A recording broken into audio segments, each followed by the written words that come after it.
Shocking first half and better second half with AMORIM having the impact with his tactical changes yet again and a mad explosion. Amad Diallo, the superstar of Manchester United. When I start to think deep into this season, I realize how good and how bad we would have been without this guy. If this guy wasn't on our team, we would be fighting for relegation for sure. How many times he had saved us this season with his goals and assists and single-handed won us multiple games. I honestly still can't understand the fact that Eric Ten had benched this guy for Omari Forsun. Or to play Nasser Mazraoui as 10. Shocking honestly. Now we have learned that we need him to play as 10 and not as a wing-back, and hopefully Ineos and Manchester United have understood this and are going to spend on the transfer market by bringing us proper wing-backs. This Hojlund performance today was shocking as he couldn't keep the ball even if his life would depend on it. His link-up play was bad and almost every time he lost the ball when he had to do a simple link-up play with midfielders. He is young and full of talent, but he needs to improve fast if he wants to have a chance to be the striker of Man United. Zirkzee on the other hand was perfect for this game, and honestly I don't understand why AMORIM choose to start Hojlund over him against Southampton. His link-up game is world-class and is the reason why we bought him in the first place. He changed the game when he was introduced, and of course he deserves a start against Brighton on Sunday.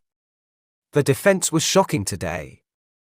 I hate to say it, but the defense was shocking in general, with only maybe De Ligt having a good game together with Onana. If it wasn't for Onana in the first half, we would been losing this game with 3 to 4 goals, but he kept us into the game with his saves. I hate to say it, but Euro was poor tonight and he was exploited from Southampton attack on every chance. I know he is young and full of potential, but he has to work on his game. This was the 10th goal we conceded from corners this season, and it is actually embarrassing as Southampton never score a corner before tonight this season, and they scored exactly like that. If there is a point where we need to improve fast, set pieces have to be one of the priorities. Garnacho and Antony don't fit the system. I want to give Garnacho time at least till the end of the season to see if he can play as a 10 on this system, but the answer that I'm getting till now is a big no. He is a natural winger and his first thought is to run at defenders in the touchline, but this is not the AMORIM system for the role of the number 10. And if Garnacho doesn't have the desire and ability to learn for that position, then I don't see a future for him in this squad. What can we say about Antony, the guy we paid 100 million euros and can't play any of the roles in the pitch? I honestly think he is one of the worst signings we ever made, and people that made this call have to give answers on why they made this call and transfer him for so much money. He can't play as a 10, he can't play as a wing-back, and he can't play as a striker.